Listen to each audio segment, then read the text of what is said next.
problema mo? Sinungaling ka! Ano kinabahan? Ito! Sa buhaw ka!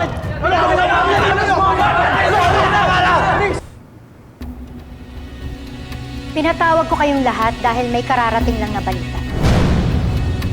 May umatake sa isa sa mga estudyante dito mismo sa loob ng campus. Si Sean.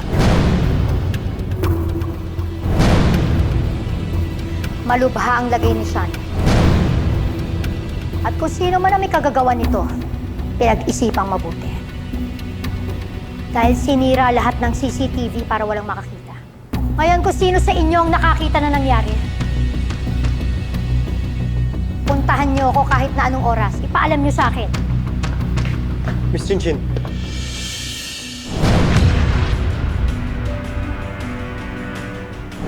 I saw everything.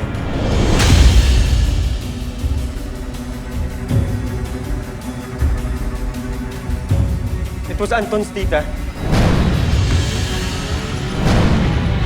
Siya yung umatake kay Sean. Sabi mo! Sinungaling ka! Huwag mo idamay yung tita! Silbi ako dito, ha! Ang problema mo? Sinungaling ka! Ano kinabahan? Ito! Sa buhaw ka! Alam mo, wala akong pakialam kahit tanggalin niyo ako sa team! Mag-offer na kayo eh! Ito, umalis ka na! Umalis ka na! Umalis ka na! Umalis ka na!